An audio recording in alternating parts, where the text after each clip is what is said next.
I love the phrase count colors, not calories, so that's what we're gonna be doing in today's video. I think that it's so important to eat foods that you love, that taste good, that you're excited about, but also that make you feel good, and include as much plant diversity as possible, because obviously that's really good for your gut health and it makes food just a little bit more exciting, makes it a little more fun at mealtime. I'm gonna share what I eat in a day in this video, all plant-based vegan, but I'm also gonna kind of talk a little bit about how I maintain a healthy lifestyle while still indulging in some of my favorite foods.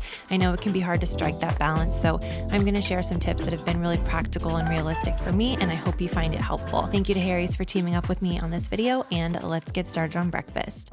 I know everyone knows how to make a smoothie bowl, so I thought I would show you how I kind of change it up to add a little bit more diversity in my diet. First of all, instead of adding just bananas as my base, I do half banana and half zucchini or cauliflower, and that way I'm getting an extra veggie. Then if I'm always adding mango, which is usually what I add to smoothies, it's fun to, kind of switch it up. So today I did peaches instead of mango for a little diversity. And if you have trouble keeping fresh greens fresh in the fridge before they wilt, have a bag of frozen greens in your freezer just for like smoothies and tomato sauce and soups. It's such a game changer. And if you're not adding nuts and seeds to your smoothies, it is so worth it because you're getting so many extra nutrients, some extra protein, fiber, healthy fats, omegas, all that good stuff. And they blend up nice and smooth. You don't even taste it.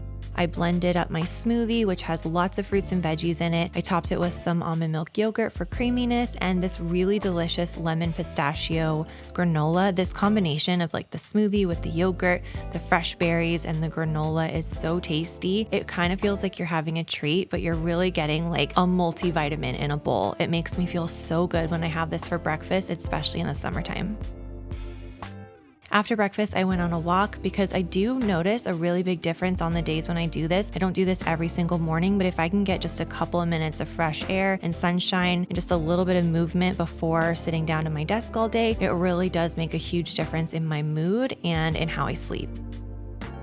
After my walk, I had a glass of water and then I hopped in the shower, I washed my hair and I shaved my legs, and I teamed up with Harry's to show you the razor that I use every single time I'm in the shower. They have a new two-tone design, which is not only aesthetically really pretty, like I think very summery looking. I got the color Ember, but it's also a new and improved design. So it's the same kind of weighted handle that is contoured to really fit nicely in my hand, but it also has these deeper handle grooves. It's like a textured rubber grip right here. So it really feels secure in your hand, which is great because these razors are super sharp. They're premium quality razors that are designed in a factory in Germany, which is how they're able to provide such great prices because they're really passionate about providing high quality razors for everyone. No outrageous price tag, just a really good razor that works really well, gives you a really good close shave. You can find Harry's razors elsewhere, but if you use this link right here, you will be able to get the trial set, which comes with the 5-blade razor, the weighted handle, a blade cover, and the shave gel for just $3. So definitely click the link below if you want to try Harry's, or share the link with someone you know who may also want to try Harry's because it is such a good deal. It's such a great razor, and now they have these really cool two-toned handles as well. So if you get one, let me know what color you get. And now I'm gonna go make a cup of coffee and do some work on the computer, and I will see you guys at lunchtime.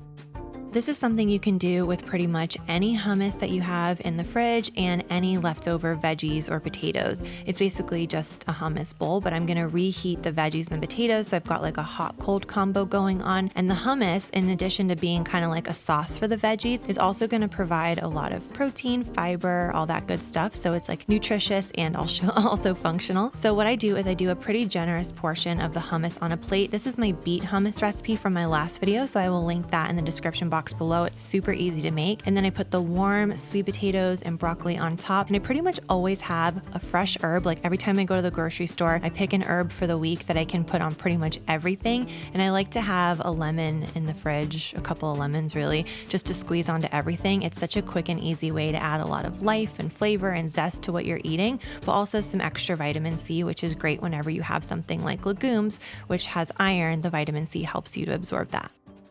All right, I'm in the kitchen right now. I'm gonna make a little snack to bring back to my desk because I still have some work to finish. But whenever I'm having a day like today and I'm trying to increase my plant count, it can be really tempting to forgo what I'm really craving and what really sounds good to me because I wanna have whole fruits and vegetables, and I will like have this thing in my head like, oh, I should just totally replace all of the salty snacks that I'm craving. And so instead of doing that, what I have learned actually works for me in the long term and helps me eat in a way that is both enjoyable and healthy is focusing on what I can add. So let's say I wanted to have potato chips as a snack. Instead of saying no potato chips or just a small amount of potato chips that's not satisfying or satiating, I would have the potato chips that I want, and then I would also have some kind of water-rich, fiber-rich fruit or vegetable on the side. So I would be adding cucumber slices, I would be adding carrots and hummus, I would be adding sliced apples or a handful of raspberries or whatever, a banana. And that way I'm actually having a bigger snack, and I'm having one that includes the thing I'm craving, but it also has something that is going to be a little bit more filling, it's going to create a little bit more satiety, and it's going to make me feel more satisfied kind of mentally and emotionally because I'm not eating a tiny little portion. And this is really how I think about healthy eating in general. For me, it really isn't about restricting. It's not about, I mean, obviously I'm vegan, so some people will see that as restrictive, but I personally just don't see animals as ingredients anymore. Like that's not food to me, so I don't see that as restrictive. But everything other than animals, whether it's like processed foods or something picked straight off of a tree, is completely fair game. Like I try really hard not to think of food as, you know, good or bad, and I just don't think in those terms anymore. Now I think, what sounds good to me? What do I really want to eat? And if it's chocolate chip cookies, I'm gonna eat chocolate chip cookies. So today I'm gonna have these pea crisps because it's what I have.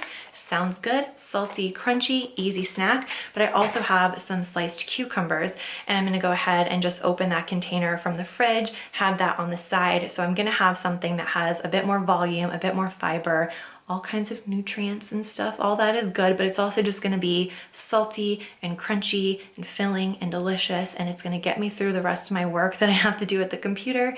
And I think that's mission accomplished. So I just wanted to share that with you. It can be so easy to think about food in like a very restrictive way, especially when you're trying to get into like a healthy rhythm with eating whole fruits and vegetables. Like you just want to eat whole fruits and vegetables exclusively. But for me, that's not sustainable. It's not enjoyable. For me, it's really just about eating the foods I want to eat and trying to do it in a way that really makes me feel as good as possible. So that's my tip. I'm gonna go have my snack, and I'll see you guys later. Don't ask me why it looks like a wild animal opened this bag. I am really not good with opening really anything. I just have no patience, so I tend to tear open all kinds of packages, but specifically snacks. Like I can't wait. I need snacks now, so all the bags in my pantry look like that. Fun fact. Anyway, I made my snack. I got some sparkling water. I added some extra lemon to it, and I took this to my desk, and it was such a nice snack to get me through the rest of my workday. And here's my plant count so far. Doing pretty good. All right, it is later on now. As you can tell, I've changed into comfy clothes. I'm nervous that I'm gonna shake the camera. But yeah, I'm done with work for the day. I've been on the phone all day long, so all I want to do is just be away from screens and just unplug, not be on my phone. So I'm gonna go into the kitchen and make myself some dinner. I've got a really good dinner for tonight, so I'm really excited. I have most of it already made because I was photographing it for the blog post so that I would have the recipe ready for you guys, so that's going to be linked down below. But I call it my weeknight chicken tacos with mango salsa, and I call it my weeknight chicken tacos because it's really fast, it's really easy, kind of no fuss for a busy weeknight. Like you can get it on the table in 20 minutes, but it's like fancy kind of. Like it feels really special, it's very flavorful, and it feels kind of like elevated. So it's the kind of thing that you really look forward to on a weeknight, like after a long day and you just want something really good but easy. This is that. There's a couple of vegan chickens on the market now that are a little bit more like dark meat chicken. I feel like for a long time, the vegan chicken was more like breaded white meat chicken, which I also really like, but this is kind of newer and I'm really enjoying experimenting with both of these brands. I'm sure there are other ones that are similar, but these are the ones that I've found that I really like. Well, all I did on this night was saute the chicken with a little sprinkle of taco seasoning. It comes pre-seasoned, so you don't have to add too much. And I already had this mango salsa prepped in the fridge. Having a fresh salsa salsa is a really great way to kind of sneakily add extra plants into your diet because you're getting, in this case, you're getting mangoes and bell peppers and jalapenos and red onion. It's such a flavorful recipe, so I will link that below. This is a cilantro yogurt sauce that has some lime and cilantro, some smoked paprika. It's really easy, and basically all I did on this night was heat up the chicken, warm up a tortilla, and assemble the tacos. This came together super quickly. I just had to heat up the chicken, so it took like 10 minutes, and while that was cooking, I also steamed some green beans. Pretty much every dinner that I make has some sort of green next to it. So if I'm having tacos or pizza or pasta, really anything, I kind of instinctually pair it with a veggie. This makes the meal larger, more filling, more satiating, and it makes me feel really good. So I kind of just do that without even thinking now. It's just like a default, like what's my veggie gonna be? And so on this day it was green beans, and it was really good. I used my 1-minute sauce on the green beans, and both of those recipes are gonna be in the description box below. You've gotta try the tacos. They're so summery and fresh with that mango salsa. It's just like summer in a taco. You're gonna love it. So I hope you guys enjoy, and I hope this video inspired you to eat as many colorful foods in your day as possible. If your plates have been looking a little one note recently, or you've been eating a lot of the same thing over and over, challenge yourself like I did in this video to increase the amount of colors on your plate. Think about, what can I add to this meal to make it more colorful, more nutritious, more enjoyable, more filling? Whatever it is, go ahead and add it to your plate, and I really hope you enjoy. I try to make sure that my meals are colorful and balanced and as nourishing as they are pleasurable, and I really hope that comes through in these videos and inspires you to do the same. If you enjoyed this video, please give it a thumbs up, and if you want to check out the link to try Harry's, that's going to be in the description box below, as well as all the recipes that you saw in this video. Thank you so much for watching, and I will see you in a video very soon. Bye everyone.